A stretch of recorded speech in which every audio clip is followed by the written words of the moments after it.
Okay. Evelyn, are you able to see the PowerPoint? Yes, I am. Yes, I do. Okay, great. And if anybody has any questions, you can just type them in the chat, or feel free to just turn on your microphone and interrupt if you'd like. I decided to start with this a little bit backwards, since a lot of the frequently asked questions are just a little bit of a profile on me.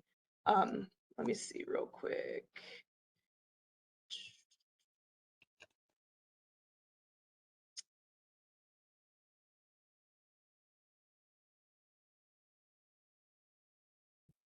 There we go. All right, so that way you guys can see what I look like too while I speak. So I've been in this position at Lone Star, like Evelyn said, for 4 years. I actually taught at a community college in Florida prior to joining Lone Star. So I taught there for 3 years. I originally didn't intend to be a political science professor. My goal pursuing my bachelor's degree was to actually go into some type of federal law enforcement. And then as I was going down that path, I kind of realized that I wanted to have more of a say-so or input into the drafting of policy rather than just carrying out policies that have been decided. So that's why I switched over to political science. And then throughout my coursework in my master's program, realized that I was a lot more interested in kind of international law, dealing with or studying issues about not domestic violence, I'm sorry, political violence, domestic terrorism, things like that. And so after I completed my degree at Troy, sorry, the cat is trying to knock my computer off. After I finished my degree at Troy, I applied to quite a few jobs. The job market wasn't super great whenever I graduated. And I wasn't really getting much feedback. The feedback that I was receiving was that I was overqualified academically and underqualified experience-wise. I did complete internships throughout my academic career, but they weren't long enough apparently. So I ended up going to the community college that I started at, which was Tallahassee Community College, and asked if I could teach some classes since I had a master's degree. And they said sure, and gave me 3 classes. And then I realized that I really enjoy getting to talk to people about government, specifically because a lot of students will come into my class and they're like, I don't really understand why I have to take a government class. I'm not really very political. I don't really care about this stuff. And then throughout the course, they start to realize how much the government impacts their life, and they start they tend to want to get a little bit more involved or be a little bit more invested. So that's pretty rewarding for me. So I stumbled into this career, but I think it was the best stumble I ever made. I really love what I do. Typical work day for me, I am currently working on my PhD, so I'm a professor and a student right now. So I teach on Monday, Wednesdays, and Fridays, which is pretty cool that I get to establish that schedule so that it gives me the flexibility to work on my PhD. I typically show up to work around like 9, teach my class, I have some office hours, respond to emails, do work with the political science club. I serve on some committees like hiring committees and things like that. But just an average day for me is really pretty flexible. It's pretty easygoing. I really get to set the tone of what I want to accomplish that day. Sometimes work on some lesson plans or like find new cool current event sources for students. But it's pretty relaxed, and I really enjoy what I do. The next question was, what do you like least about your job and why? And it's probably just a lot of meetings. And that's a really kind of like a privileged, like first world problems kind of thing to say, is like, I just don't like sitting in a lot of meetings. But other than that, this is a pretty great job. But there are a lot of different career trajectories in the social sciences, especially with a political science degree. So we're going to kind of get into that, and then we'll cover some more of these questions. And if you guys have more questions at the end, I'll be happy to answer those as well. All right.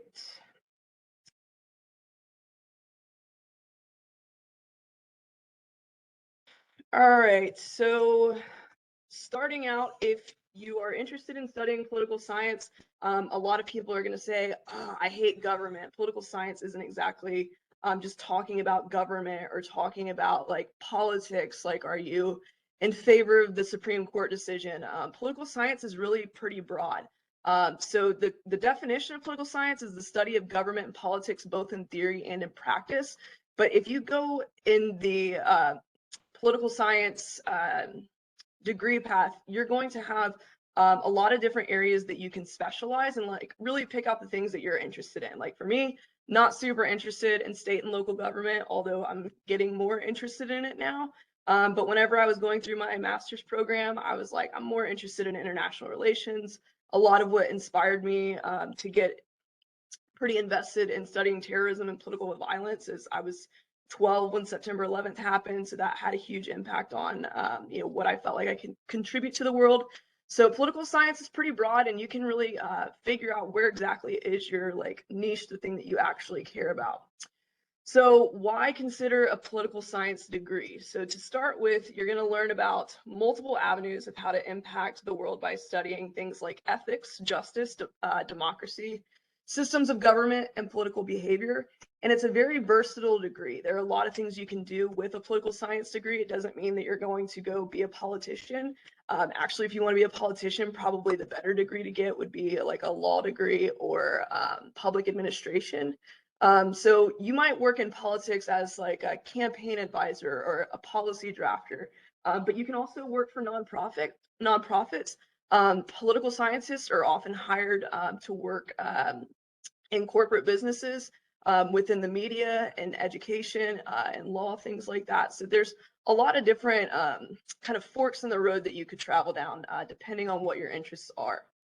So if you choose to pursue a degree in political science, the majority of programs at pretty much any university are going to offer these following subfields. So the first one would be political theory. So this would be the discussion of human nature, citizen behavior, and the moral purpose of government, from ancient philosophers to modern thinkers. So a lot of what you do in if you choose to major in political science and like your focus is political theory, is you're going to talk about like what is the role of government? Why do we have it? Should we have it? Could we exist without it? There are two competing theories in political theory. One is realism, the other is idealism. So realism is rooted in the belief that if human beings were left to their own devices, they would just be horrible to each other. They would kill each other. They wouldn't cooperate. It would be awful. So government exists to basically control those people and like make sure that we can function in a safe and cohesive manner.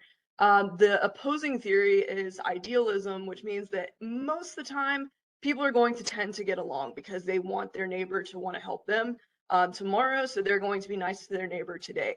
And so those are kind of the types of things that you contemplate when you're studying political theory, and then it goes out into like, okay, if we believe that this is the way that human beings work, then what types of policies should we recommend? So political theory is really like a philosophy class or like a philosophy track. Comparative politics would be the next subfield. So this is actually what I'm working on with my PhD. It's a comparative politics and international relations are my majors and minors. So comparative politics is an analysis of similarities and differences among political systems, evaluating how governments can best meet the needs of citizens. So if you go down this track, a lot of what you're going to be doing is you're going to be looking at the domestic politics in one country and comparing them to one or a bunch of other countries. So the goal of this is to look at like, what does the US do well that maybe another country could model? We like to try to spread democracy.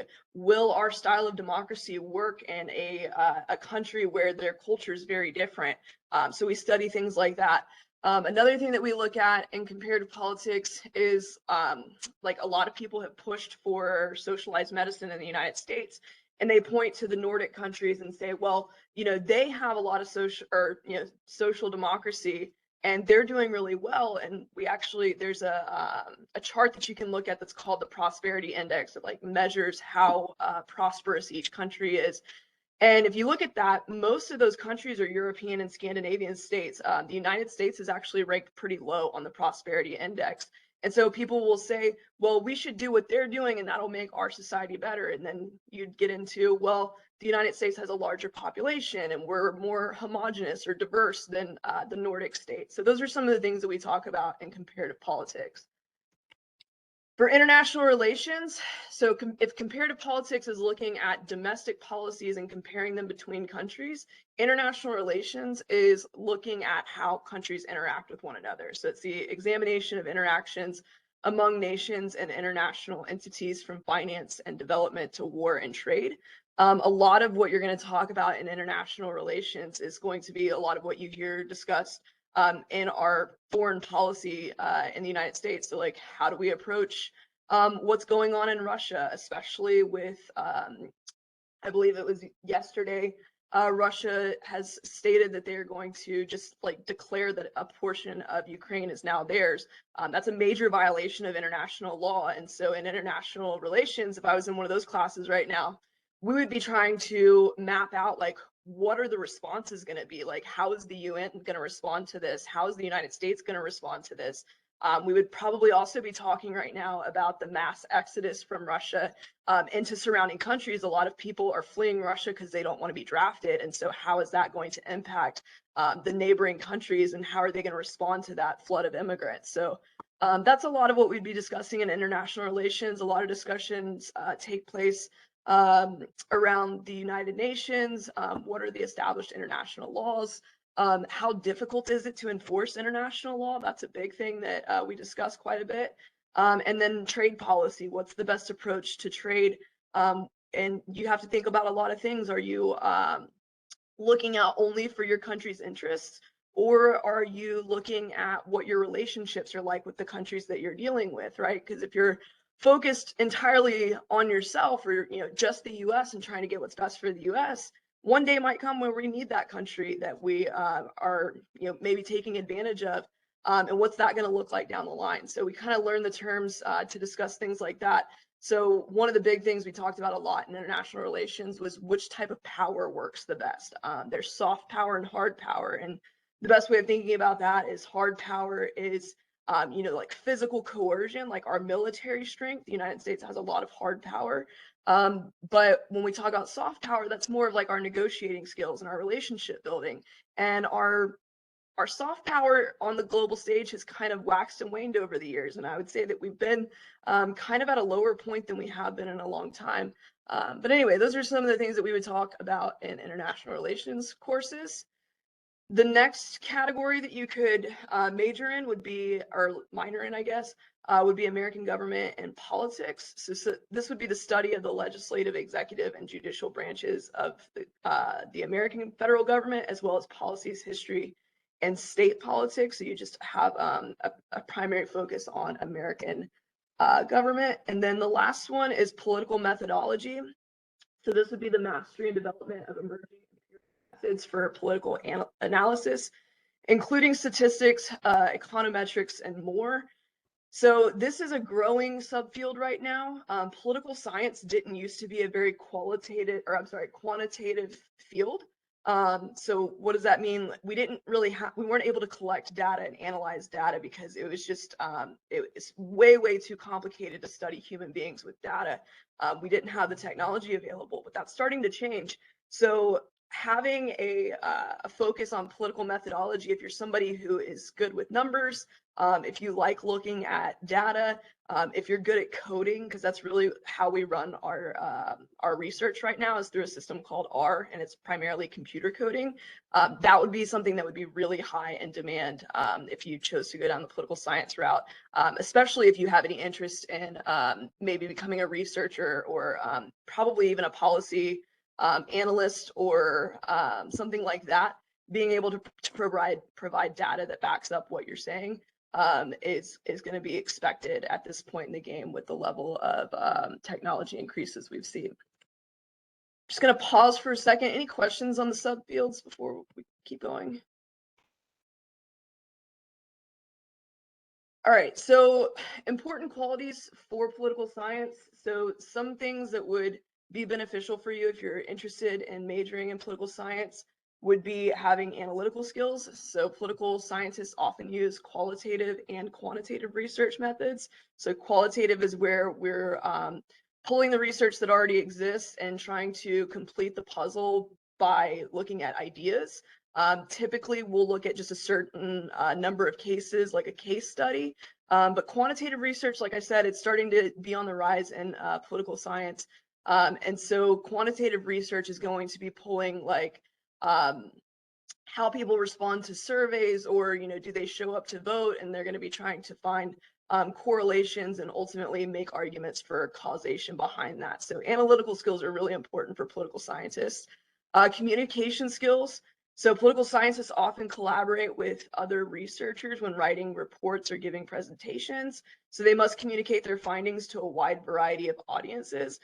So this one's pretty big as well. If you're going to, regardless of what career path you choose with a political science degree, the communication skills are key.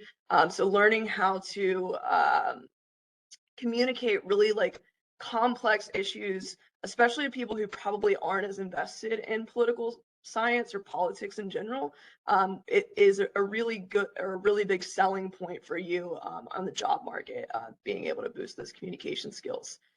Creativity. So political scientists must continually explore new ideas and information to produce original papers and research. They must stay current on political subjects and come up with new ways to think about and address issues.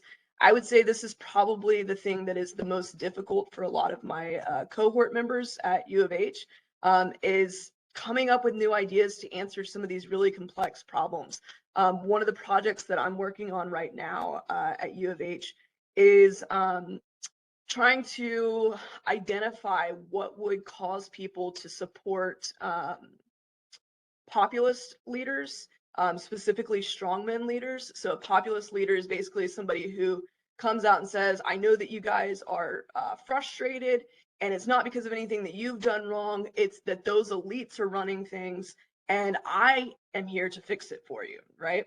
And a strongman leader is somebody, when you think about what does a strongman leader look like, a lot of times people will point to Adolf Hitler or Mussolini, and they tend to take like a fascist type of approach to trying to generate some support. So they'll say things like, I'm here to save you and I alone can fix it. And we might have to push down some freedoms, which would, really be stepping on a lot of American values if we accepted that here. We might have to suppress some of these freedoms in order for us to fix this problem, right? So what I'm looking at is what leads people to elect those leaders, because we're actually seeing populist movements and strongman leaders on the rise, which really hasn't happened at this level since like World War II.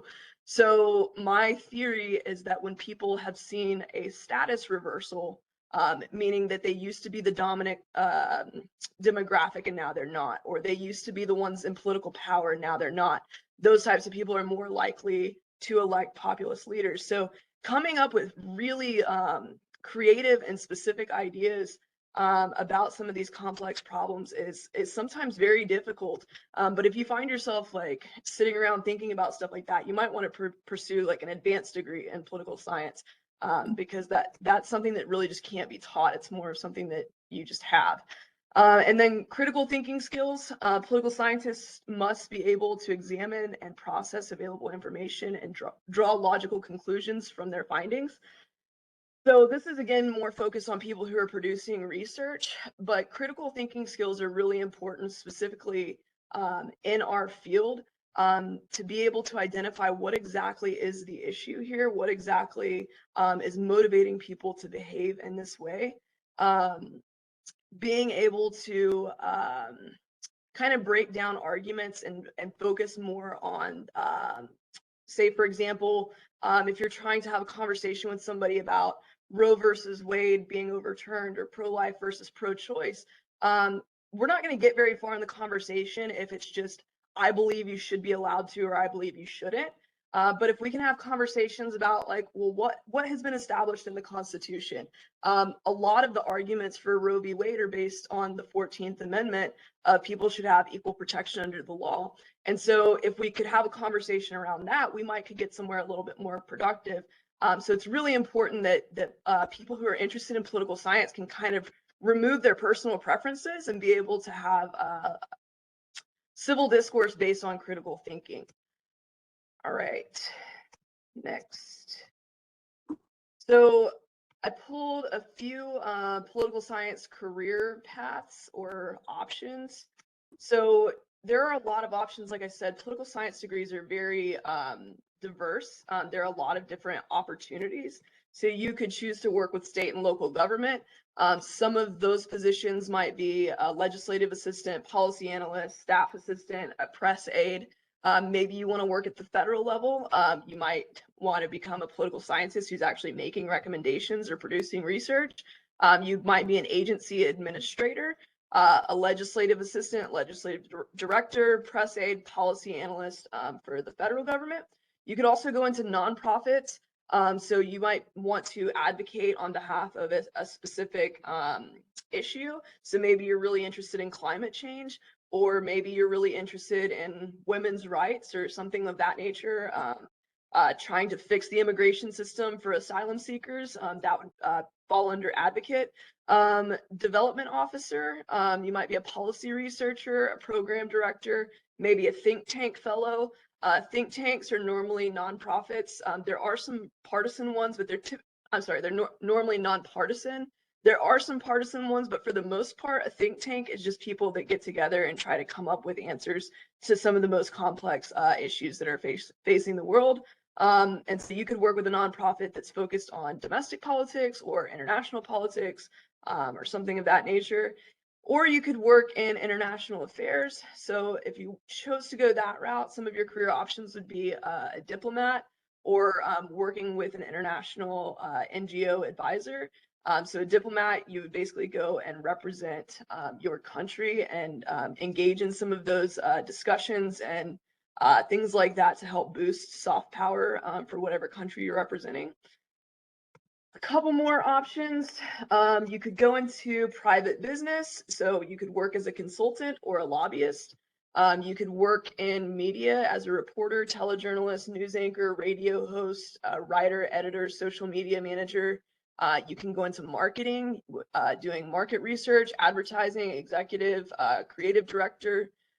You could pursue a teaching career. So if you wanted to teach in high school, like social studies, United States government, civics, things like that, this degree would work towards that. You also could use this degree to move towards a librarian position. And then finally, in the corporate world, you could work as a public relations manager, a human resources specialist, or a data analyst. So as you can see, there are a lot of different career paths, just depending on where your interests lie. I think that a lot of people that go into political science have some type of issue that is like close to their heart that they're hoping to make a difference in. And you really could go any direction you want. It's just a matter of finding what makes sense for you and what your passions are. But I think that one thing to note is that political science degrees are typically considered pretty valuable because you normally have somewhat of a more knowledge on the law.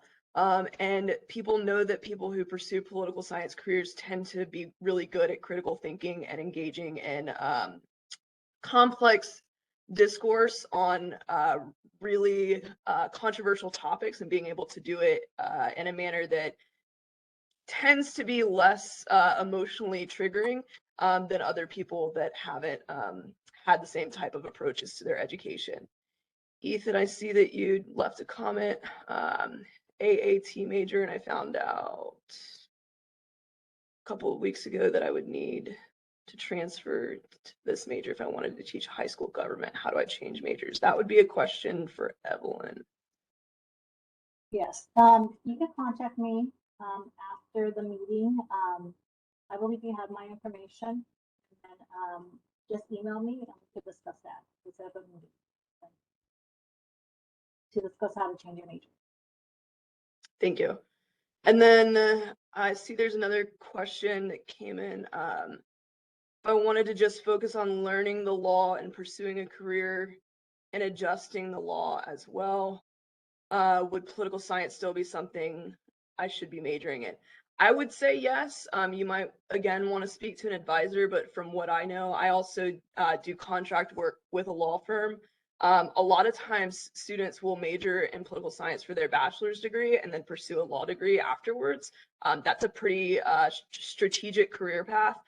If you're interested in adjusting the law, you may want to consider sticking with political science and maybe going into like pursuing a policy analyst or policy drafter position. But you can do that with a law degree. I think you can do that with a public administration degree as well. But when it comes to adjusting the law, typically that's going to happen in our legislatures. So you would actually need to either be a legislator or working for a legislator. So all of those, I would say, would fall under the political science umbrella. Good questions. Okay, so the next one is I'm interested in political science, but how high do I have to go with it? So which degree would I need? So this is a pretty good little table that I found that shows what exactly you can do at each level. So an associate's degree shows you what the curriculum would be, your basic required courses. And then your next step would be that you're going to transfer to a bachelor's program in political science as a junior. Typically, an associate's degree in political science isn't going to get you very far in the field, but it can prepare students for office administration. So that's pretty much what you can do with an associate's degree in political science. Typically, most students who are interested in majoring in political science at least pursue a bachelor's. So we went over what the curriculum looks like when you declare that you want to do your degree in political science. At the university level, they're going to ask you to pick a focus or a subfield. So that's when you would do that. Then your next step would be either a BA or a BS degree. You can enter the job force or continue your education with graduate school or law studies. This tends to meet the basic requirements for some entry-level positions at agencies, nonprofits, and companies. Actually, there were quite a few jobs after I completed my master's. I was 24, so I didn't have really any job experience other than working at like Subway and like things like that. So when I completed my master's degree, they wouldn't hire me for the bachelor's positions because I didn't have the experience that they wanted to go along with a master's degree. So there actually are quite a few entry-level jobs that are available to you if you have a bachelor's degree. Master's degree, if you choose to continue on, you're going to have pretty much the same curriculum opportunities. They're going to get a little bit more specific. Do you want to focus on economics? Do you want to focus on philosophy? Do you want to focus on like human behaviors? That's starting to be a really big subfield for political science. Political psychology is starting to grow quite a bit. So we have a lot of information on human behavior because of the psychology field. But we haven't really figured out how does that mesh with what we know about political science. And so that's a growing field right now. Then institutions, studying how institutions work, which ones are effective, which ones aren't, what causes institutions to collapse. Security, if you want to focus on kind of like what I did, political violence, terrorism, things like that. A lot of it was focused on enhancing national security. Peace and conflict is another one. Maybe you're really interested in studying the Israeli-Palestinian conflict.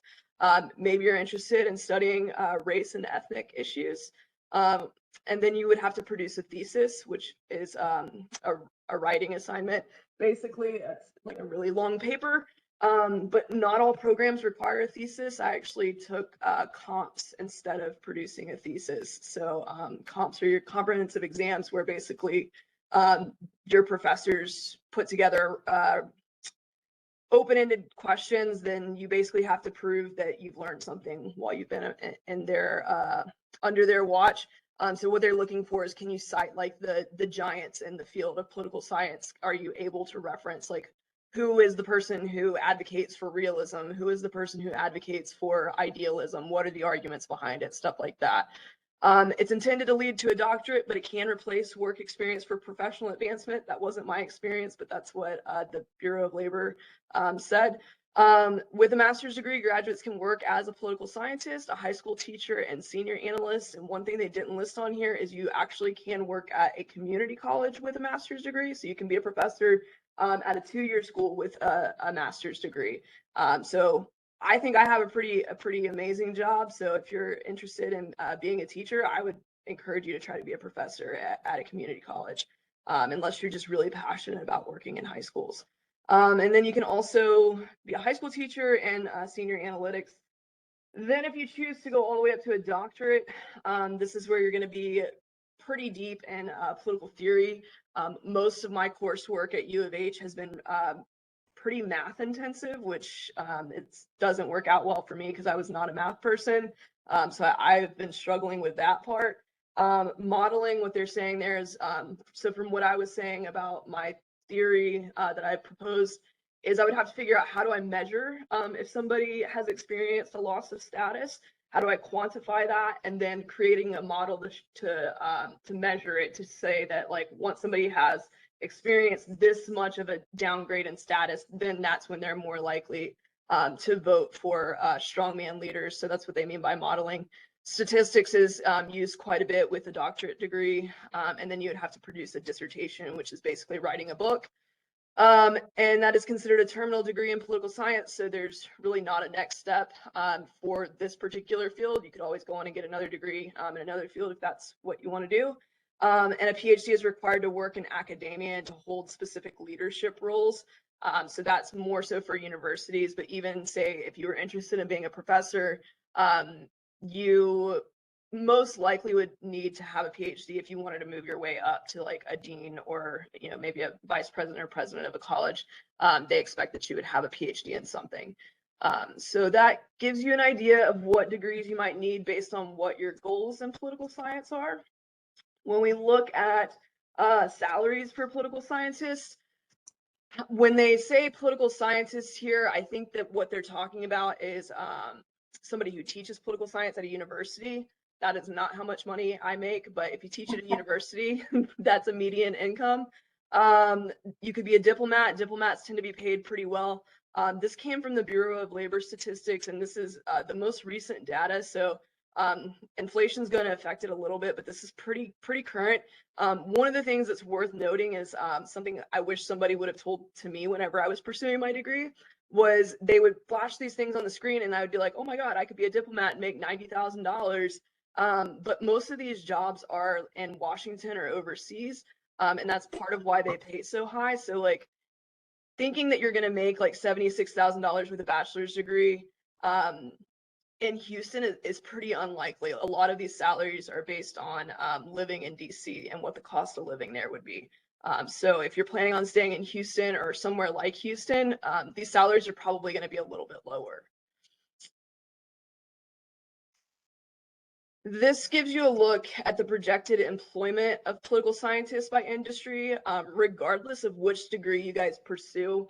I think the best advice that I could give you is to keep an eye on what the demand is for that degree, especially having graduated. It took me about a year to get a job after I graduated, just because I don't think that I had a lot of sound advice through that experience. And so you want to make sure that the degree you're pursuing is something that you are going to get a job in, because there's nothing worse than finishing and being like, I have this really expensive piece of paper and no money. But it looks good for political scientists right now.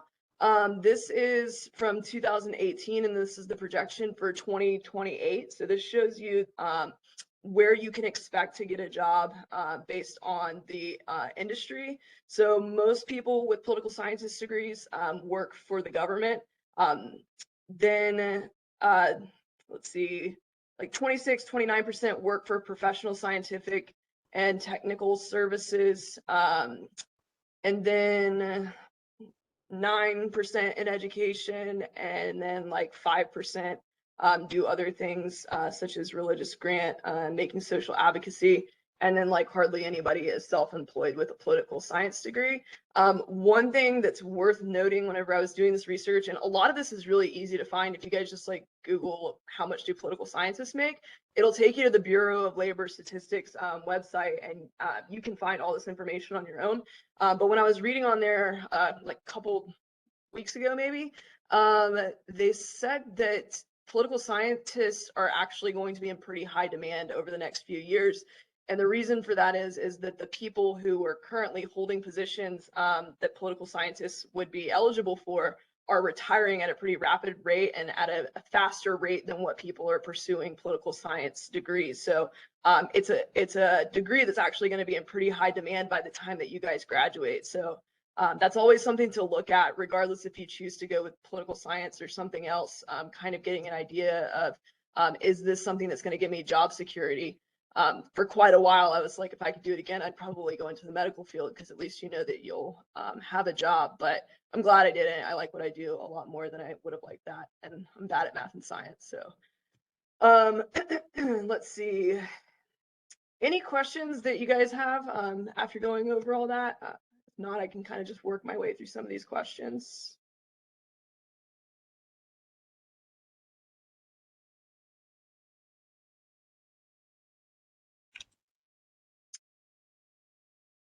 All right, if you guys don't have any questions, I'll just kind of go through some of these really quick. So we talked about how I ended up in my job, the types of interests, abilities, and skills. We went over that. You need to be creative. You need to have the ability to think analytically, probably be interested in something that has to do with politics. Although it's very broad, you could go a million directions with that. What type of education? We went through that. I don't use math a whole lot in my current job. If I wanted to produce research, which is what I'm being trained to do at U of H, I'll have to use math a lot. I do write quite a bit. I read a lot. If you hate reading, this really probably isn't for you. Especially like just being able to keep up with current events and what some of the keeping up with current events and like what are some of the new developments in the field. You have to be willing to sit down and read. Although for current events, I get most of my current event information from podcasts now, and I also listen to a lot of political science audiobooks, so that's also available to you. I would strongly encourage you, if you are pursuing a political science degree, to try to pick up a foreign language and actually use it. I actually minored in Spanish, but lived in Alabama for 5 years afterwards, so if you don't use it, you lose it, and I definitely lost it, but it would have come in handy when I moved back to Houston. There's a question in, let me see. Transfer plans would be a question for Evelyn. Yes, and whoever has that question, they could email me. Okay. And set up a advising meeting. Great, thank you. Susan asked, could you explain different types of internships? That's a really broad question. Like, do you want like examples of where you could intern, or like what's the intern experience like? I think she's asking maybe for students that major in political science and they're interested in maybe to keep pursuing that degree. Can they, like, volunteer or work in an area that they could actually learn a little bit more about political science and keep pursuing that degree, like an internship type? Yeah. Let me exit out of this real quick. I'm actually, I think Evelyn said at the beginning, I am the political science club advisor, and I'm also our department chair. So I'm wearing a lot of hats right now. But we are working on building, we're working on building an internship database, and I have it. It is not very organized, but I can kind of let you guys like scan through it if you're interested. Would you also, I don't know, if somebody wanted to become a professor, would you let them shadow you too, or shadow any, well, not you particularly, but maybe just request the department to like have shadow like for one day a professor Yeah, I think There's- that yeah. that would be fine. Yeah, I think that if you think you're interested in being a professor and you shadow a professor, I think that you'll be Yeah. pretty convinced pretty quick that it's a good career. Yes. But I think one thing I didn't mention about like my least favorite thing is like the job doesn't really stop. It's like constant all day. Like there are a lot of professors that don't respond to email once they're home. But since I have so much flexibility and I kind of leave when I want, I also like work a lot at home. And so I think that if you're trying to be successful, that's something that is kind of a damper, that it's like always on my mind and I'm always like lesson planning in my head. And landing a university job or a community college job is pretty difficult. A lot of people get stuck adjuncting for a long time, meaning that they work part-time. They never know how many classes they're going to have. They never know how much money they're going to make. I was really lucky that I only adjuncted for 3 years before I got my full-time position, but there are a lot of adjuncts who adjunct for like 10 years before they get brought on full-time. So it is a very competitive field.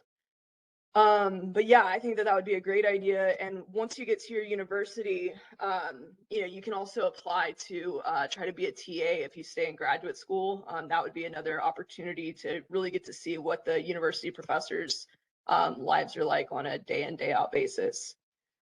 So this is what I have so far. We're working on organizing it a little bit better, but I have them broken down by if you want to work at the state level, national level, international, nonprofits. And basically it's a lot of work finding internships, but basically like you might look at, okay, I'm kind of interested in working with the National Weather Service. You would go to their website, see if they have anything about, you'd look at employment, and they typically have internships listed there.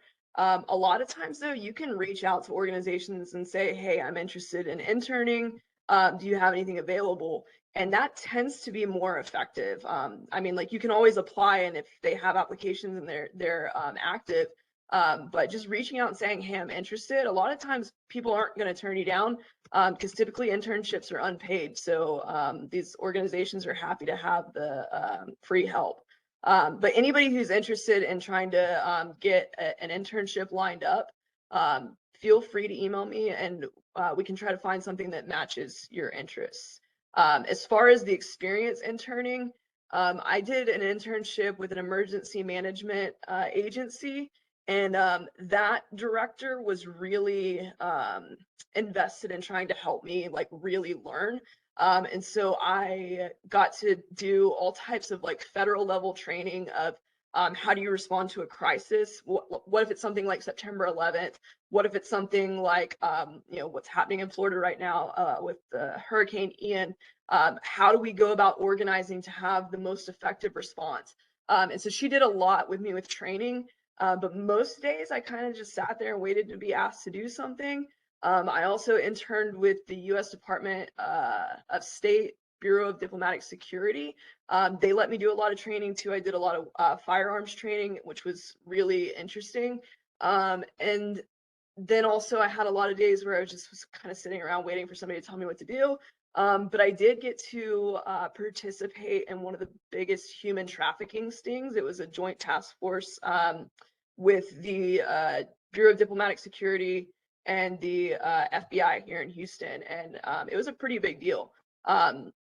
So I got to do some cool stuff, but like the majority of it was just kind of sitting around waiting for somebody to ask if I wanted to see what they were doing.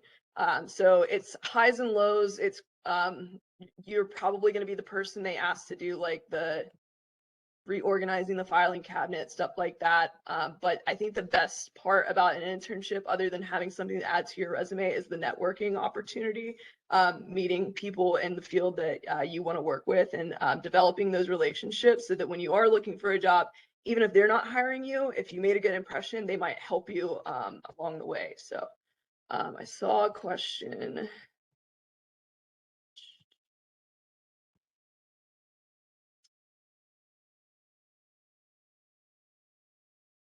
Sure. miranda.ashworth.lonestar.edu. And if you lose it, you can, I'm sure, email Evelyn, or you can Google LSC Site Fair Government Department, and all of our information is listed on that website. Any other questions? I'm just going to pull back up the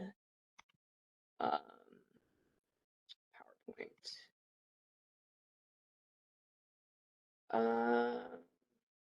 Advice to give to anybody interested in this career: I would strongly advise you to do as many internships as you can, as early as you can. It's really difficult, and especially for community college students. I know a lot of you guys are working and trying to pursue a degree. And so it's like, where am I supposed to find time to basically go volunteer for free? But it's a huge, huge asset once you graduate, if you can demonstrate that you have experience. Something that's worth knowing: if you choose to go into like federal government work, and or even state government work, and you're applying through like government websites, they're going to ask you to input how many years of experience you have. And they don't typically count internships as experience if they're less than 6 months. So that's also something to be aware of. It's really difficult to work for free for more than 6 months. So if you can find a paid internship, that's really where it's at. There are some government institutions now that are letting you combine. So if you have like 3 months here, 3 months here, they'll count that as I think 3 months of employment or something like that. But trying to rack up as much exposure and experience as you can, and like I said, building your network, I think, is key. What type of starting position and salary would someone? We looked at that. For me, I don't mind telling you guys, I started out as an adjunct, and I was the assistant coach at Tallahassee Community College. I was making, with those two things combined, with a master's degree and like doing private lessons, I think I filed my taxes for like $37,000. So I wasn't making a whole lot as an adjunct, and was having to piece together my finances. When I was hired at Lone Star, I think my contract was like $55,000. So it's not going to be something that you're going to get rich at doing if you wanted to be a professor. But I do have a lot of freedom and flexibility. And so for me, quality of life is a little bit more important than how much money I'm making. So that's something that you have to think about too. I have a lot of friends who make a lot more money than me, but they don't have very much free time, so they don't have time to spend it anyway. So do you have to depend on others in order to accomplish your job? For the most part, I don't. As a professor, I don't have to depend on a lot of other people or work in teams very frequently. Our department meets like a couple times a semester. But as a department chair, and then obviously as the faculty advisor to the club, I do have to cooperate with people a lot more and have those strong interpersonal skills. Has technology changed your job? It has changed the way that political scientists do their research now.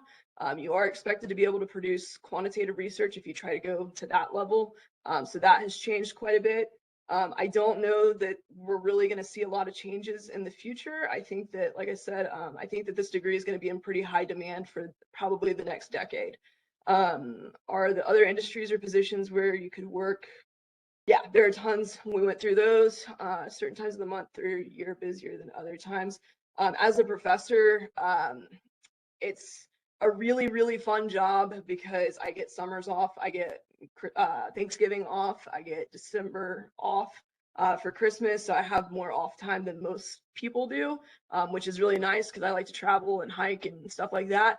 But whenever it's in the semester, it stays pretty busy, and it's like it can get pretty overwhelming, but it's like, well, it's always 16 weeks and then you get a break. So there are times that are busier than others. There are a lot of opportunities for advancement in my position, and pretty much any of the other career tracks that you might go on. For me, my career path, if I wanted to keep going up, would be after being a department chair to eventually try to become a dean, and then maybe a vice president, and then possibly a president. And then after that, a chancellor would be the career ladder for me and the job that I'm in. And typically, like if you want to be like an analyst or something like that, you'd start out as like a junior analyst, and then you could become a senior analyst, and then you could become like a director of the organization. So there are a lot of opportunities for advancement. Part-time jobs, internships, or extracurricular activities that would best prepare you for this occupation. I would say, if you're not already, listen to podcasts, audiobooks. That's something that you can like multitask. You can, walk the dog, take a shower, and listen. Like, I mean, you can do a lot of other things while you're doing that. And I would recommend that you're consuming information from sources that are credible. I know a lot of my students, whenever I ask where they're getting their news or current events, they like to follow YouTube channels and like YouTube personalities. I would say, if you're trying to be serious about this degree, that you need to leave that stuff alone and get your information from people who are more credible, meaning that they have expertise in the field. It's not some undergrad at university, wherever, just giving you his opinion. Any internships you can, really. And then part-time jobs. I don't know that there are many part-time jobs in political science, but if you're interested in more of like the education route, I know that we at Lone Star hire a lot of like part-time office staff and things like that, or maybe I don't know if we have part-time advisors, but getting any kind of experience under your belt in the academic setting always helps when you're applying for jobs, to show that like you have worked with like a college institution before or something like that. Might be a good place to start. I know financial aid normally hires some part-time, but Yeah, and we have work studies too. Work studies that you can start with. We have advisor one positions. We have advisor two part-times. And then also I have an email that came up this past week about an internship, and I think it had to do with something in political with Ted Cruz. I don't know if it was here. I kind of read over it. I don't know if it was here in Washington. I think it's paid, so I could maybe forward that information to you also. I How have that. receive I it? have that one as well. Oh, yeah, go ahead. Yeah, so Ted Cruz's, that one's for the spring, next spring. Yes. Greg Abbott has reached out, like, not him, but his campaign has reached out to me asking for volunteers for his campaign. There's somebody else who's also a Republican, Alexandria Del Moro. She's running for Harris County Judge against Lena Hidalgo. Her campaign office reached out to me and asked if we had any interested students as well. So anybody who's interested in those, feel free to reach out. Those are all Republican candidates. I'm sure that if you'd prefer to work like with Beto's campaign, I'm sure that we could get you set up with something like that as well. So for either parties. Mhm. Okay, great. Yeah, those are just the ones that have actually reached out to me directly, but especially campaigns, they're always looking for extra help and free help. So it wouldn't take a whole lot of research to get a student set up with campaigns, especially during election years. So what are they asking for? Are they asking for students to volunteer to help them give out, like, register to vote? Is that what it is, or is this something different? They have different asks, and typically, like, if you were like, if somebody wanted to intern or volunteer with a campaign, they're going to figure out what your strengths are. Like, do you have strong communication skills? They might ask you to go canvas for them, or to work on the phone banks or stuff like that. If you're not really great with communication, but say like you're highly motivated and you're really organized, they might want you to help them with organizing speaking events or getting together paperwork for the upcoming debate or something like that. So it would basically be like office administration kind of work if your communication skills aren't super strong. I would expect that especially if they can get young people on their campaigns, I would imagine that there's probably opportunities for like social media advising, because a lot of these candidates are, not social media aged people. So they need younger people that are giving them advice on like what's going to get likes, what's going to get views, and stuff like that. Okay.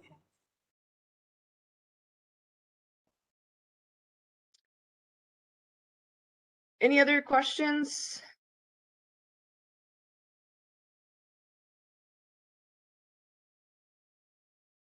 Well, it looks like we're like right on time. I don't know, Evelyn, if you have more that you would like to add, but that's all that I have. If anybody has any questions or thinks of something in the future or just wants to pick my brain about pursuing a career with political science or trying to figure out what's your, what's your real interest there, feel free to reach out to me. If you want to get involved with the political science club, it's open to all LSC students. And they're meeting twice a month. So you're also welcome to attend any of those as well. So Also, can you send me the PowerPoint so we could actually put it in our areas of studies workshops? sure. Yeah, website. And thank you, Professor Ashworth, for such an excellent and detailed presentation about political science and answering all these questions. It was excellent. I've learned a lot Well, thank you. myself. Yes, absolutely. All right. Well, thanks. And if anybody has any questions or, like I said, just wants to pick my brain, feel free to reach out, swing by my office. Happy to help. So thank you guys for showing up, and hopefully this was helpful for you. And if there's any students here that wants to speak to me after this meeting, they can stay. And I am here to answer any of your questions concerning advising. Great. Thanks, Evelyn. Thank you.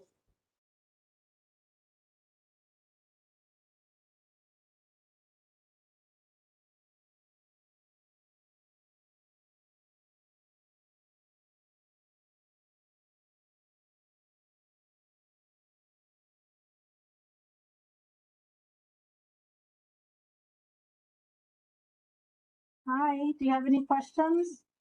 Okay, quick question. Okay, so on my Lone Star account, you know how when you go to the when you go into Give me a second. Give me a second. okay. Give me a second.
Hello? Hello? Yes, ma'am. Yes. Yes. Okay, so what is your question?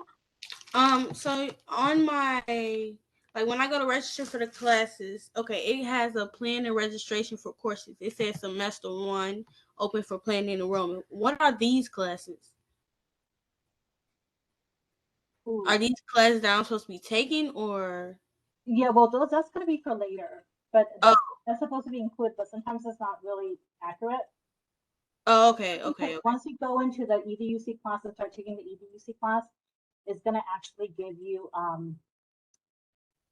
he's gonna meet with an academic advisor, and the academic advisor is gonna sit down with you for like 45 minutes and create a degree plan with you.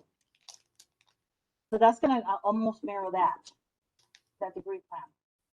Okay. I'm just making sure I just make sure I know what those classes Did are. you like the information session? You said, did I click the information section? Did you like the professor's information about political science? Oh, yes. I actually learned a lot from her. I'll actually be getting in contact with her about those internships as well. Yes, absolutely. Okay. Yeah, I appreciate you inviting me to that. But that's all I needed. Thank you. Okay, you're welcome. You have a great day, okay? You too.